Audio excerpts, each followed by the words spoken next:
Welcome back to another episode of Trades Talk. Maggie Wymore here with my co-host Justin White. Justin, how are you doing today? I am great. We're back with another episode, another week, and more great knowledge. Maggie, who do we have today? What are we going to get into?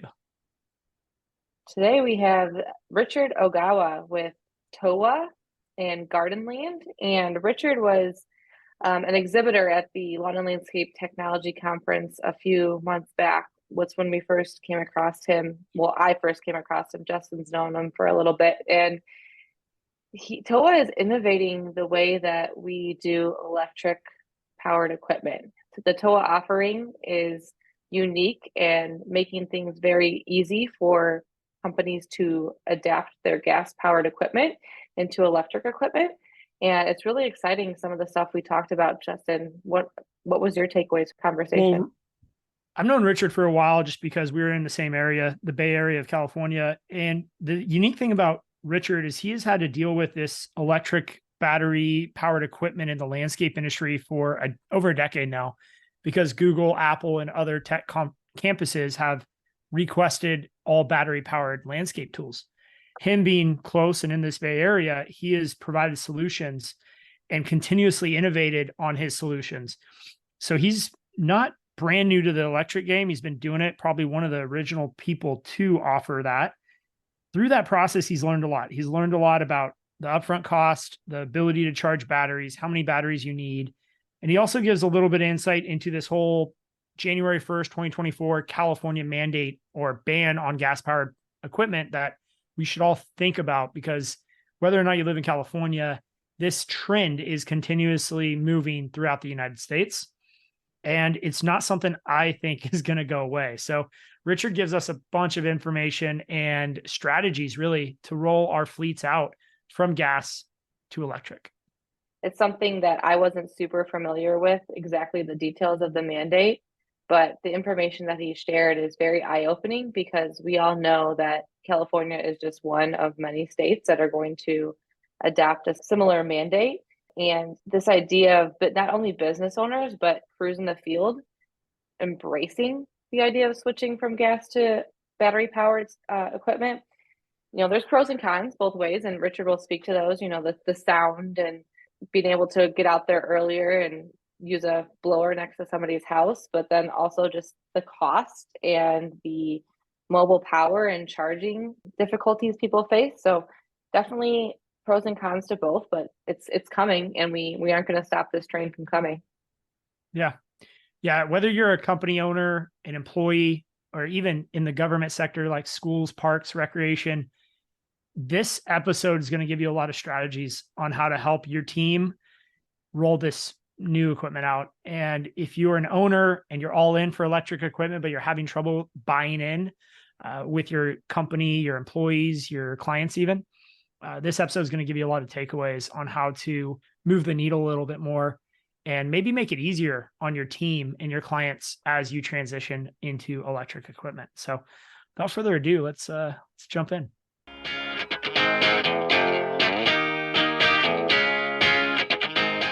All right, folks, welcome back. We're here with Richard today. Richard, welcome to the podcast. You want to give our listeners a little background about who you are and what you do? Yeah, absolutely. Appreciate the time today, guys. I'm happy to be part of your program here. My name is Richard Ogawa. I'm the CEO and owner of Gardenland Power Equipment. It's an outdoor power equipment dealership that we've been around since 1960 on the second generation. And then about 2 or 3 years ago, started another company called Towa Industries, which really focuses on providing universal power solutions to really help in the transition from going from gas to battery. This is particularly in our OPE industry. Well, we're excited to dig into some of that new technology you're introducing to our industry, whether it's you're kind of the pipeline or the conduit from the manufacturers to the contractors when we talk about battery powered equipment. But give us a little more background about TOWA. It's a newer company, as you said, and it's disrupting our market in a great way. Can you tell the listeners just a little bit more about maybe how that idea came to be and why you felt the need to go out and start a business around it? Yeah, absolutely. So, Gardenland's been around since 1960, and about 12 years ago, we started dealing with customers like Facebook, Google, Apple, a lot of the tech companies in the Silicon Valley, and they were telling us we don't want any gas on our campuses. So at back then, there was nothing available, especially in a commercial type application that was available to kind of address those needs. So in that period of time, we really had to work with certain manufacturers to kind of come up with commercial scalable products that can work in the commercial market. And about 3 years ago, we started TOWA Industries, which was really focused on addressing some of the biggest challenges that we saw when you convert from gas to battery. And a lot of those big challenges were wrapped around the high cost of converting to the lack of charging or the inability to charge at a big scale. And then three was just the mobility of power, having power available, wherever you are on your job site, and the lack of that power. So that really helped us kind of spawn and really create TOWA Industries to really focus on those types of solutions. So what are some ways that TOA is helping solve those three things? So you mentioned those three issues that people face. What are some ways that you guys are help solving those issues?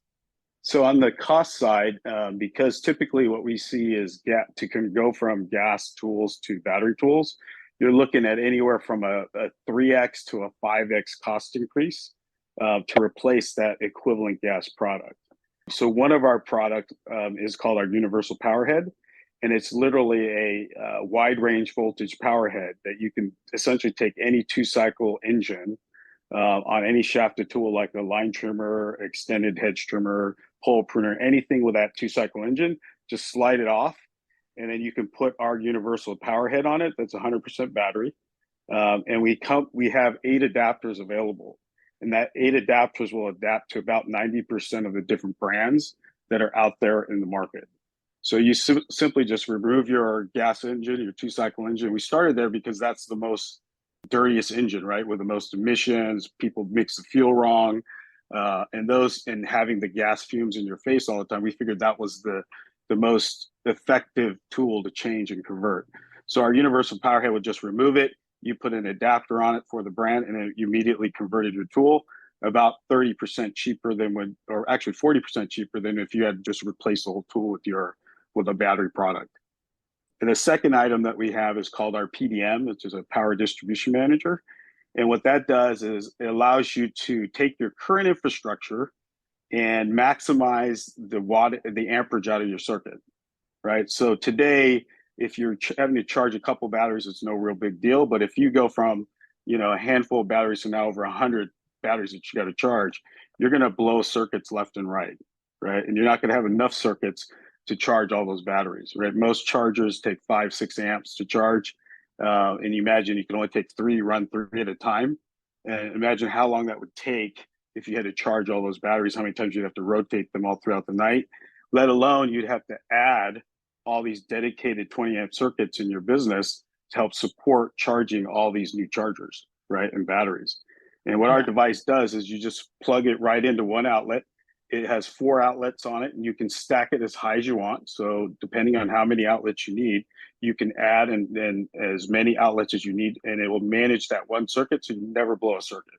So the beauty of that is you don't have to overbuild your infrastructure, right? Like imagine all you guys, and Justin, you probably could attest this, all your landscapers come after the end of the day, say 3:30, 4 o'clock, and imagine them all coming into your yard and plugging all of these batteries and equipment into your infrastructure and how much power and demand that's going to require, right? Without our TOWA system, you'd have to overbuild your system to accept that peak demand power just at that point in time to charge everything. What our device does is it says, hey, we're going to pull the max 16 amps out of your circuit, out of your 20 amp circuit, and we're going to give you that 24/7, right? So you literally can plug it, and once the batteries kind of charge up, they start dropping off, and they'll say, hey, you got enough headroom in your circuit, and it'll turn on all the other outlets that are connected to our PDM. So what's nice about that is you can get one dedicated circuit, and you can potentially have 16 outlets on it, so it can charge 16 of those batteries off of one dedicated circuit. Right, because the challenge isn't necessarily I've got to charge this battery for 12 hours. It's like I got to charge this battery for 2 hours, but I can only charge so many at once through one circuit. And our solution has been a combination of extension cords going to Yep. other circuits, right? And Yep. Yep. overbuilding our infrastructure to handle this electric equipment rollout that we have been employing at K&D. Yep.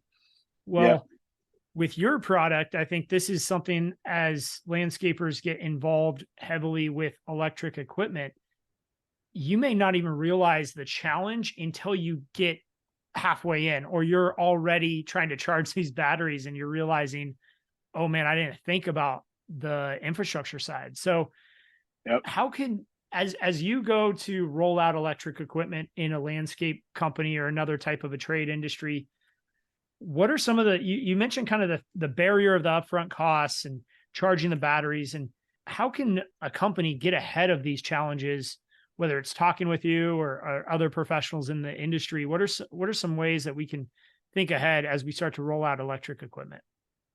Well, I think the first thing you want to do is understand what your power requirements are, right? And just take, hey, how many batteries are we going to need? How many batteries are going to need to kind of get throughout the day, and calculate what that power need is, right? And from there, you can then back do the math and to calculate how many batteries am I charging? How much time of the day do I have? And then from there, you can kind of estimate what you need from a power requirement. The difference now is with our TOWA PDM is that you can calculate that based off of that one outlet charging, from whatever your charge time is. Like, let's say you guys come in at 3 o'clock in the afternoon and you come back around at 7 in the morning, you have that many hours of charge time, right? And Mm-hmm. you're utilizing that throughout the time. My belief is that in the future, as more and more things go battery, vehicles, other equipment, electric bikes, you name it, all these things that are going towards battery, the infrastructure is just not going to be enough, especially here in California, to support all of that. So Right. one thing that you'll see happen is that the only way they're going to be able to regulate that better is that they're going to start charging you higher rates during peak periods, and they're already doing that now, right? So another great thing about our device is you could say, hey, let's say the peak time of charging goes down at 8 or 9 o'clock in the evening. You can then plan for that and set these things to start charging at that time, right? So now you can take advantage of, again, of the lower rates and take advantage of the cycle time or the charge time that you'd have to significantly reduce the amount of power you're going to need to charge all these products. Nice. Nice. And that seems like it's going to continue to be a challenge, like you said, probably moving from the West Coast, moving east, where California is on the move. And Yeah. I think most of us in the industry have heard, I know in California, we all know really well, this whole transition to electric equipment, this mandate that's going into place at the Yeah. beginning of 24. Can you speak to that just a little bit to give our listeners some background? What's going on in California, just from a quick high level standpoint? Yeah. So in 2024, what they're basically saying, I believe the threshold's 24 horsepower, 25 horsepower.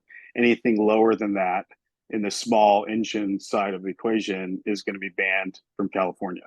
So anything with a manufacturing date of January 1st, 2024, the manufacturers will no longer sell it to a California dealer, and California dealers are no longer able to sell a product with a production date beyond that date.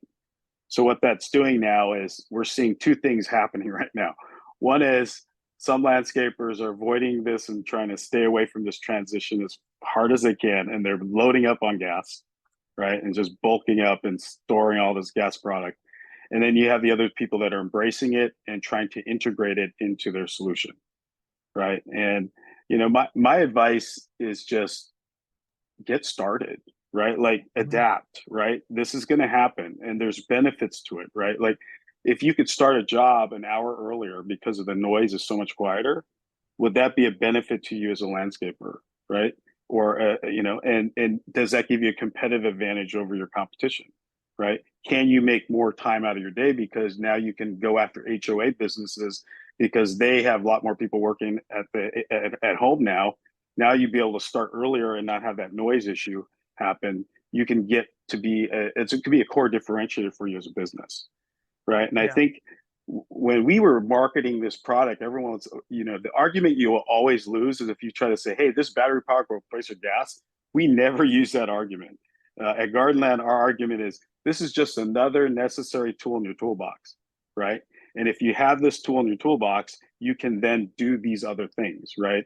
And you will start seeing where the ROI for that kind of thing will really pay itself off, right? And in the case of a hedge trimmer, for example, it doesn't take much battery to run a hedge trimmer all day. And there's really no reason to have a gas hedge trimmer if you have a battery powered hedge trimmer. It's just as strong, the performance is just as good, and you don't have the fumes in your worker space, right? And it's much quieter, and the battery technology is there where it can have the performance of gas. In those cases, you really don't need a gas edge trimmer, right? A handheld Right. gas blower.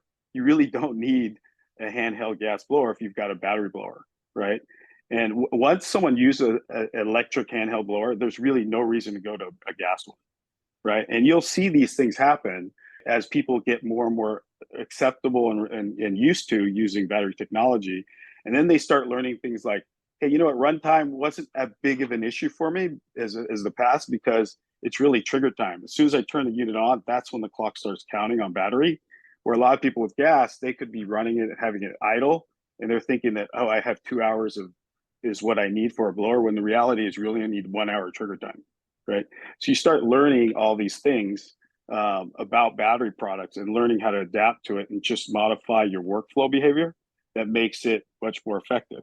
But think of the gas savings, think of now the maintenance savings, you know, and just being in the landscaping side, you know all the challenges you have with the maintenance of equipment, right? Oh, absolutely. It's a big pain for us. Always Yeah, down. yeah. Yep. It's always down, and invariably your guy doesn't mix the fuel properly, right? Invariably you're clogging mufflers, you're having carburetor issues, and you can't do your job, right? Well, the battery tool, you just pick it up and go, right? There's not much to that, right? So I think you'll clearly see applications and uses for battery products that are going to make total sense and are going to fit right into your workflow and give you the ROI that's much more beneficial than the current gas stuff. That's actually one of the things that I wanted to ask mostly about was maintenance, disposing of these batteries once they, hit their lifespan and all of that. Can you speak a little bit like maintenance costs, like how it's different, and then also to the disposal side of things? Sure. So as for Gardenland, our battery business is now roughly 35% of our total business. We've calculated now on the dealership side, for every $1 million that we drive in battery sales, we actually lose in labor and parts because there's a lot less maintenance involved, and you don't have the residual service that you'd need for gas products, right? So we've seen that trend at the dealership level, which would then translate also on the landscaper side, that you will see significant less maintenance requirements and needs on the battery side, right? You have no belts and pulleys, you have no mechanical pieces that need lubrication and oil, right? So those are definitely things that you'll benefit from on the maintenance side. Typically, what we see on a ZTR, for example, it's not unreasonable to have $1,000 to $1,200 a month in maintenance and gas costs for a ZTR, right? And what we find on the battery side, that you can get it down to about $200 or $300, right? So it's almost a 5x savings on the maintenance and labor side, and gas between a battery and a gas tool, especially in a ZTR product. And not just the cost of the maintenance, but it's the act of going and dropping it off at the shop, and then having your team work on it and then picking it back up. And what do you do in between? It's a pain for us when we're talking maintenance crews that have routing down to the minute of how long they have to be at every site.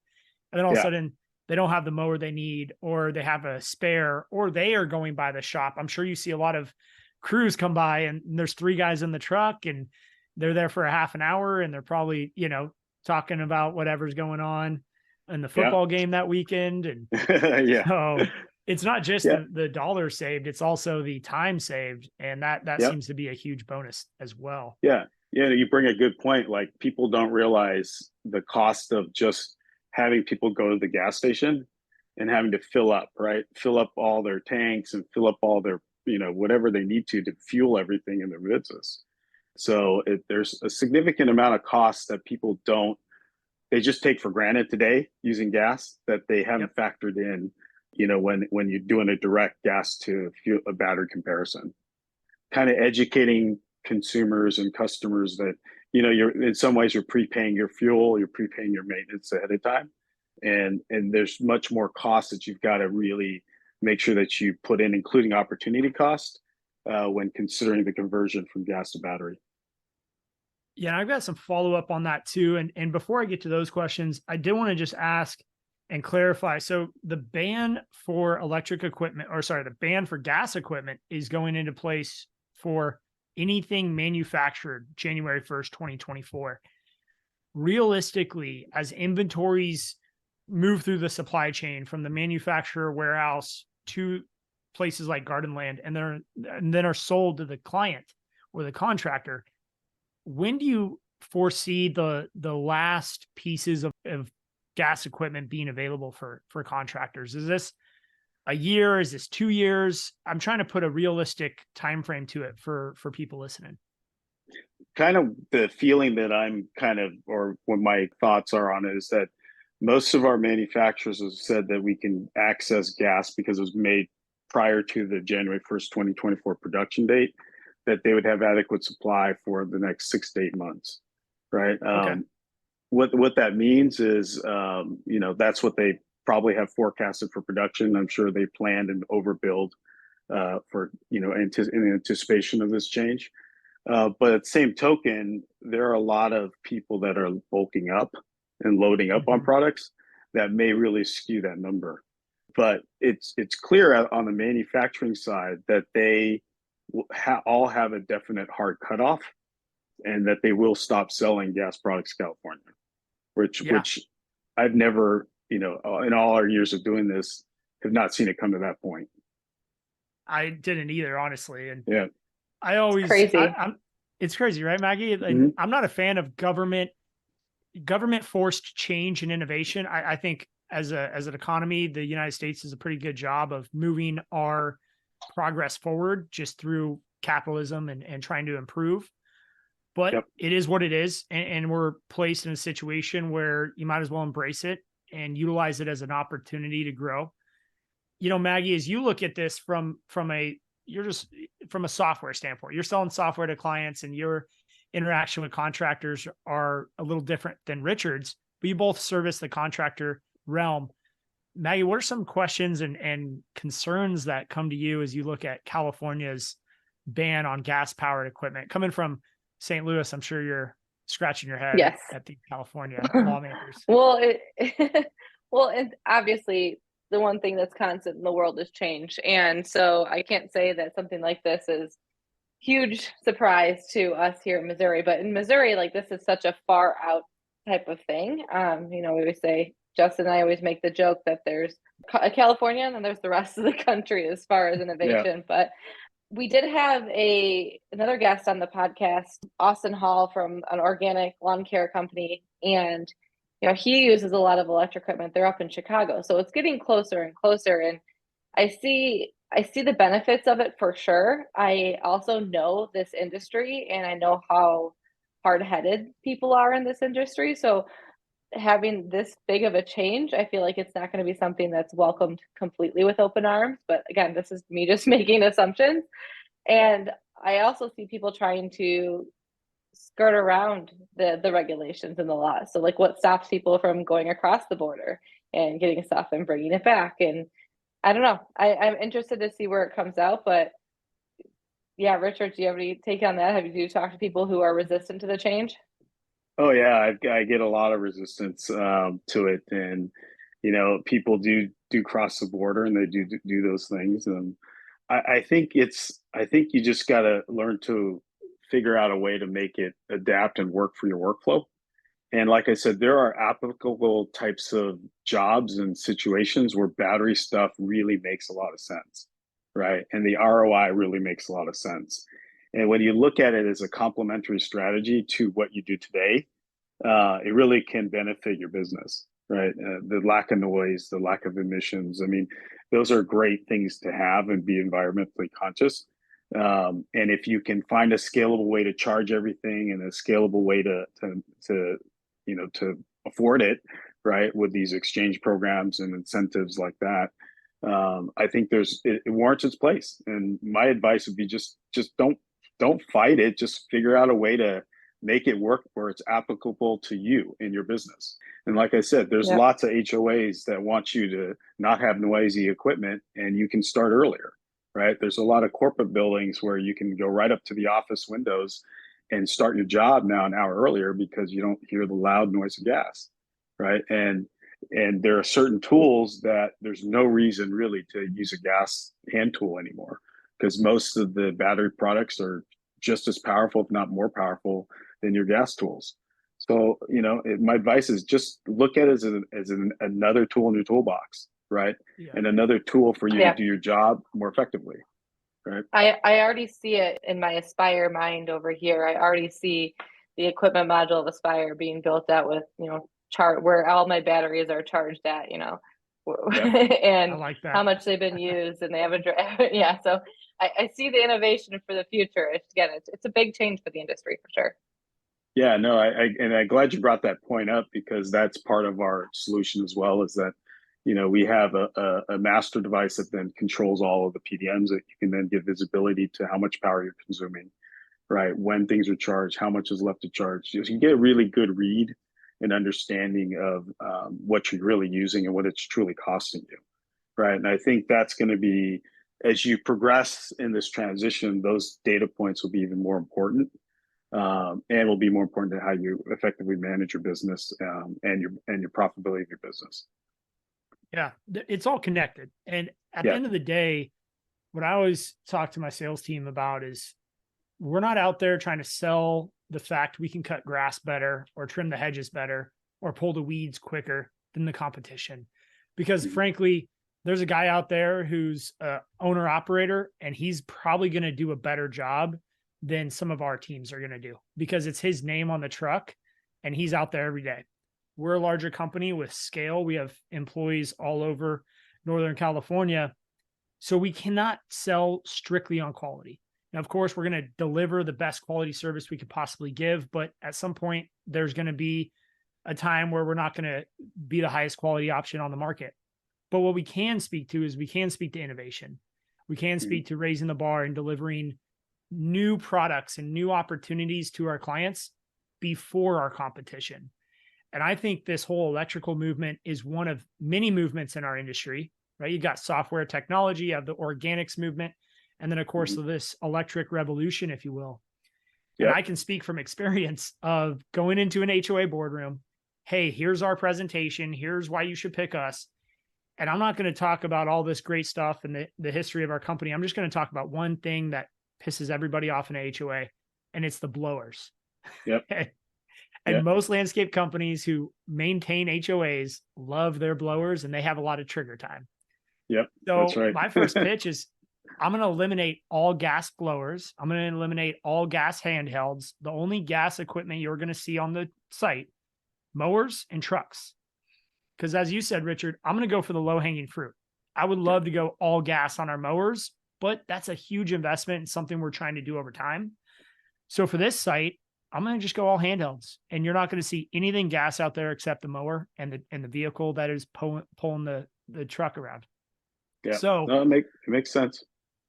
Yeah, exactly. And if you can do that as a contractor and pitch that idea, what I have found is most HOAs and even corporate facilities will select your bid over others, even if it's a little more expensive, because you're delivering something that the competition can't offer. Have you seen that type of pass through when talking to other contractors? Absolutely. Yeah, absolutely. We deal with several landscape companies that are very innovative. One company, he started with a couple trucks, EnviroViews, 100% all gas, non-gas products, all battery on his truck. And he's been very innovative in coming up with, a trailer system that's charging, as well as, one that he can bring to his clients is 100% gas free. And he's been able to really make a mark out here in the Bay Area with his unique offering, right? And I think when you learn to make it work with your current workflow, you can then plan it and strategize it how it fits in your workflow that makes you more efficient, right? And makes you more unique, because you can offer this kind of service, right? When you look at the future, you talk about connectivity, software, and being more efficient, organics. autonomous is another category, right? Battery Right. and being able to leverage labor and do the things that you normally have to hire somebody to do, that you can repurpose that labor to now do more purposeful work. So it's not replacing them, it's just repurposing them in a way that they can add higher value services to your company, right? And I think the other thing you got to understand is what's important about our TOWA product is that we're trying to take existing infrastructure and leveraging the max out of it, right? Like getting the most out of it, because a lot of people don't own their properties, right? Like I have lots of landscapers that live in apartment complexes. I have, lots of them that rent homes, right? I have lots of landscapers that don't own their yard properties, right? So imagine if you have to invest all this infrastructure to put in new circuits and to charge everything, right? Or in some cases you don't even have that ability to bring in that extra power. Like, how are you going to do it? Like, how are you going to manage charging everything? And I think that's where finding scalable solutions that can be modularized, that can grow with your business, are really, really important, right? And that's really what we try to do with TOWA. It's a universal product offering that works with any brand. And we try to make it modular so you can add more as you need more, and you can scale it up and down depending on what your business needs are. Say someone was looking to make this pivot, Richard, into, take on this big endeavor, switching over their whole fleet to battery powered. What would the process look like working with TOWA? So what would you evaluate their current situation? Kind of give me a little background on what you look like as a partner. So what we typically do is we say, give us an inventory of what you have in your trailer, right? And typically we see a ZTR. They're going to have a hedge trimmer, a line trimmer, a handful of things of handheld tools. And we typically then just say, okay, based off of that, and based off of what your daily runtime is for your guy on the job, what are you going to need for power, right? So we calculate what that number looks like, and then from there we based off of then it's just a matter of how much power do you have in your wall, and how much power are you going to be able to utilize throughout your charging cycle or your charging time, to figure out what you're going to need from an infrastructure standpoint, right? And from there we'll then kind of put together a portable situation too. Another part of our solution is our expandable power stations. So there are many basically solar generators that you can put in your trailer, and you can basically scale it up as you need it. So our current solution is a 3,000 watt power bank or power station, and you can add 2,500 watt expansion packs to it, and you can add up to 6 of them. So potentially you can have an 18 kW battery system on your trailer, which is almost like a home backup generator, but you can scale it up and down to what you need. And you can then you can actually technically reduce the amount of batteries that you'd have to take on the job to get out throughout the day, because now you have this mobile power solution. So that's where I would start. I would just say, look, here's where, like Justin's example, right? I'm only going to have all handheld, then just calculate how many handheld tools you got, how many batteries you're going to need based off the runtime, and then we'll give you this is what you're going to need to charge it, right? And then Justin, we might come back and say, here's what you should do on the mobile power side. So if you did that, you can reduce your batteries by 30% or 40%, right? And then you say, hey, I want to just be able to back my trailer in, plug one plug into my trailer and charge everything on my trailer, so I don't have to constantly remove the batteries to get them charged. We can do that too. We can set it up with our TOWA PDM charging system, with our expandable power station, and connect that as well, one connected system, right? So literally all you have to do is back up your trailer, plug one 30 amp outlet in there, and in the morning you'll charge everything up, including your portable power station, so you have power throughout the day. Yeah, that solution is huge when we talk about partnerships, because electric equipment transitions, I know for us and our team, we're so busy just doing our job of landscaping. It's hard to step away from the day-to-day to talk strategically about equipment, because historically you've got the big names out there that you buy from, and you know the equipment. This new transition brings with it a lot of challenges. And one of them is, how does a fleet manager know how to set up a trailer? How do they know how much batteries they need? How do they know what brand to go with? And so, Richard, it sounds like you guys over at TOWA are providing more than just a product. You guys are providing a service beyond the product. And can you talk a little bit about when you go to pick a brand, or you're trying to figure out which brand to buy? Is that something you can help contractors with? Yeah, absolutely. In fact, The biggest challenge I see on the battery side is it's a game right now. Like every manufacturer is pushing hard, right, to win basically win the game of being the brand that they lock you into, right?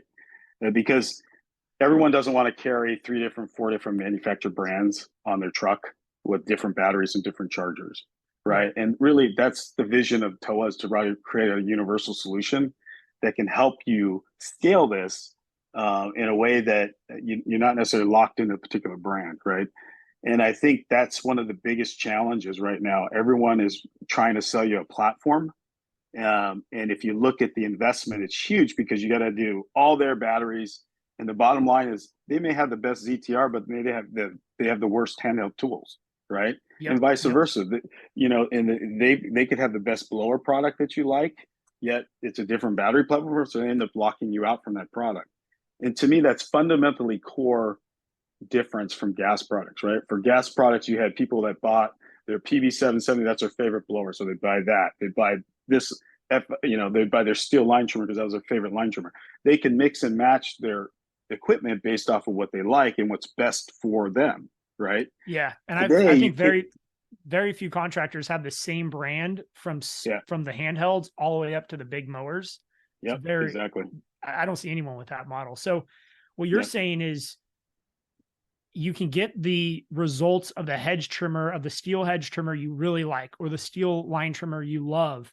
And all you have to do is switch out the gas motor and you have the solution.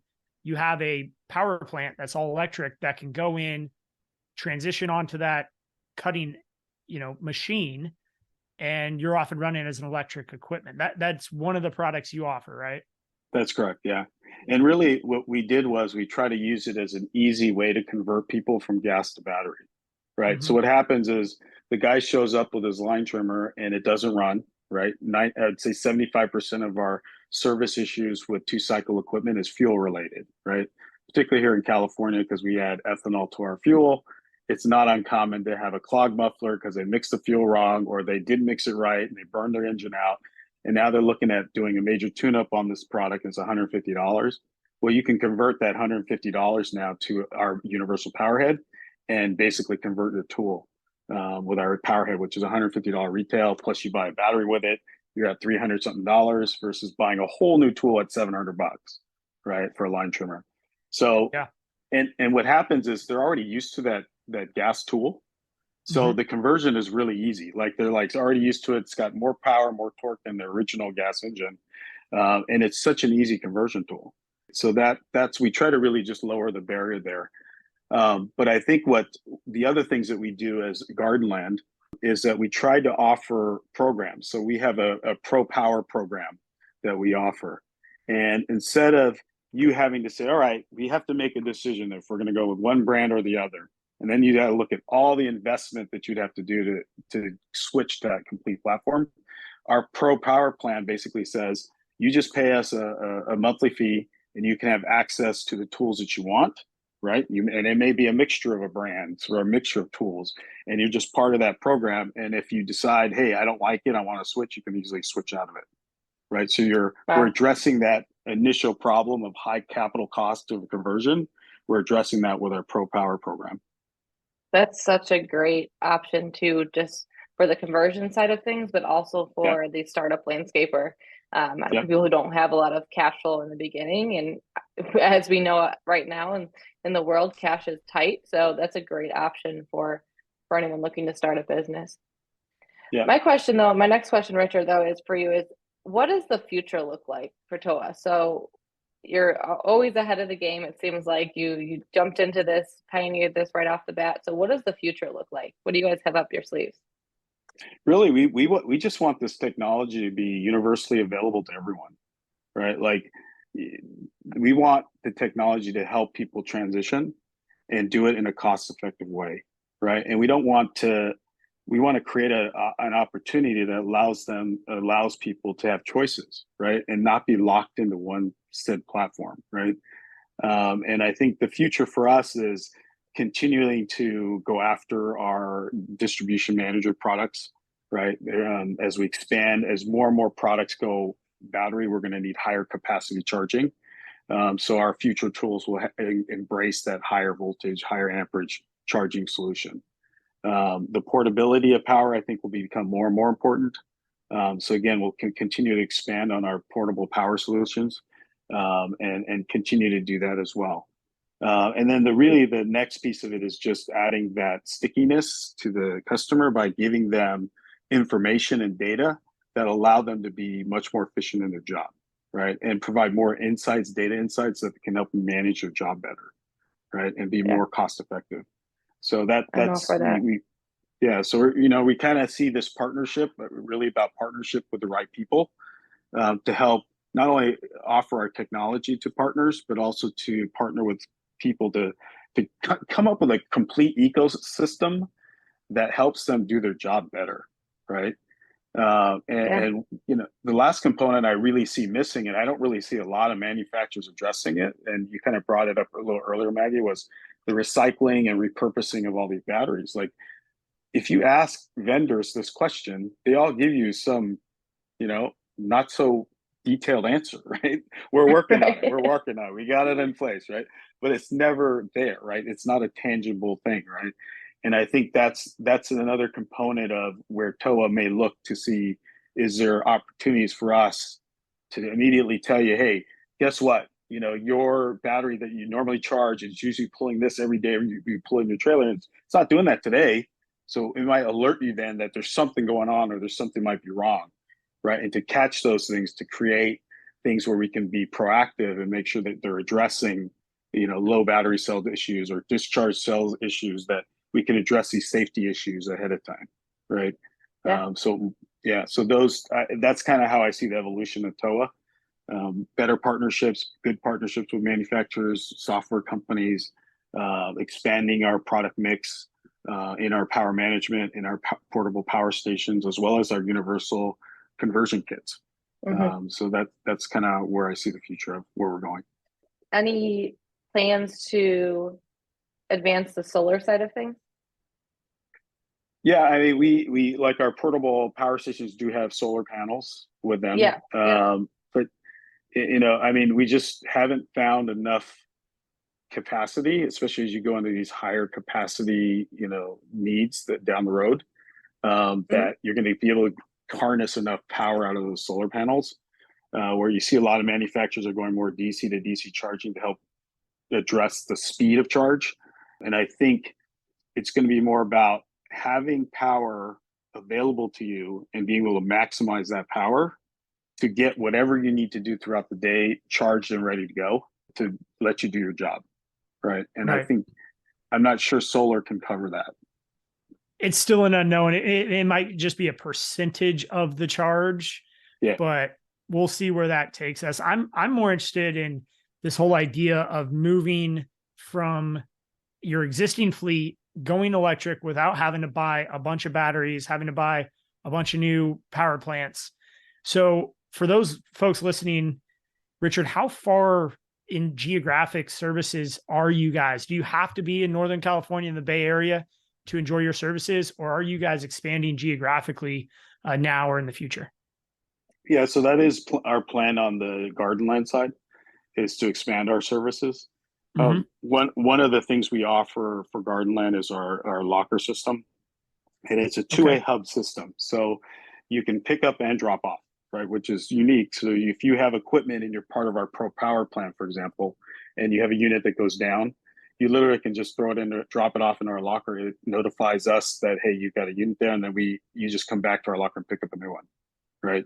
Um, Nice. so we're looking at an expansion program that encompasses this locker system, right?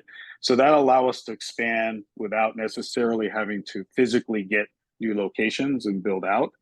You might be a landscape company that has 4 or 5 branches that are located around you. We might deploy a centralized locker system for you. You might be a school district that has 20, 30 sites, and you got your stuff all over the campus. Well, you can now have a centralized charging location, where we can use this locker exchange hub for you, right? I So love those that are things idea. that, yeah. So those are things that we're trying to do to expand our presence. But again, it comes to partnerships. We're looking for partnerships that can help us offer this solution to other people, and do it in a way that it's a universal, right? Like we're offering it to everyone so that everyone can have access to the technology, access to the the environment of it, and the total solution, versus trying to lock people up into one brand.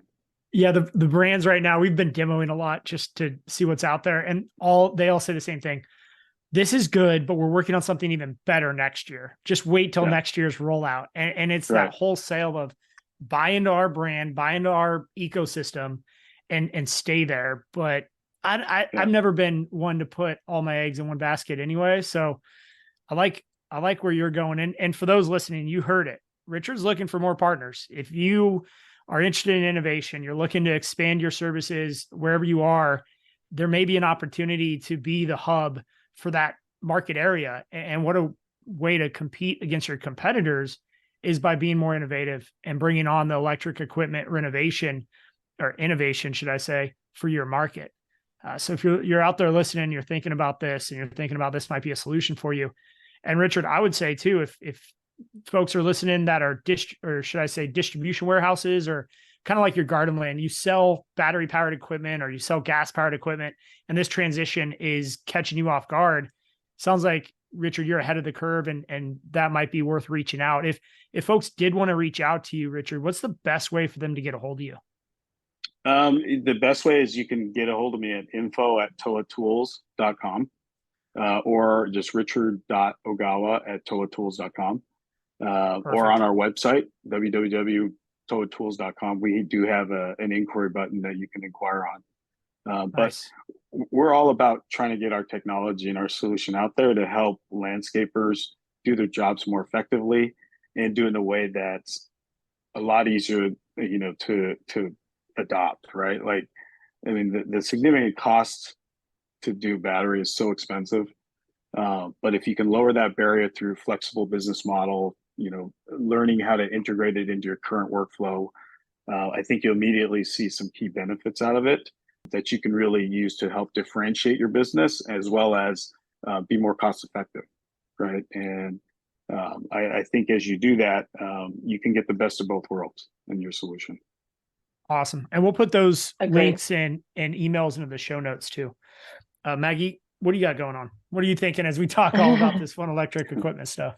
Yeah, I'm thinking I actually already sent his information to our partnerships managers over here at Aspire to work on something. So don't be surprised if they're hitting you up. But yeah, as we wrap up the show today, one thing that we always like our guests to come on and share with us is what we like to call trade secret. So something that you've learned through your time at through the trades, can't find it in a book, can't read it in a magazine. So what is your trade secret that you'd like to share with our listeners today? I think the big buzzword that you hear today is AI, right? Artificial intelligence. Well, AI, what that means to me is not artificial intelligence. It means adapt and innovate, right? Like learn to adapt your business to the market changes that are going on. Innovate, look for technologies and solutions that can help you innovate your services and your products to create this adaptability of your business to your customers. And I think that this is a perfect opportunity where a lot of people are getting out of the game now because they don't want to adapt and innovate and they want to get out of the business.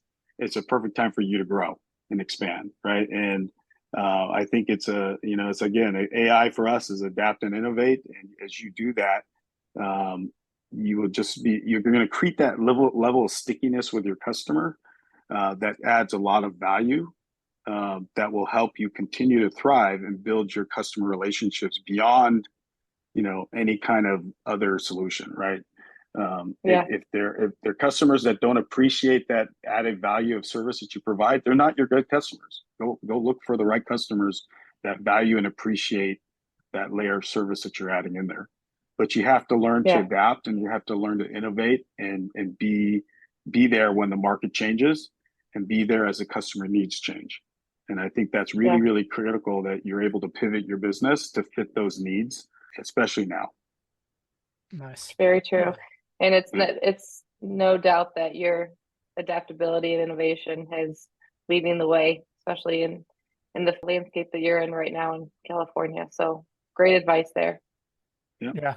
And Richard, I'm excited to see what's to come from you at TOWA and Gardenland and your whole family and team that are behind you.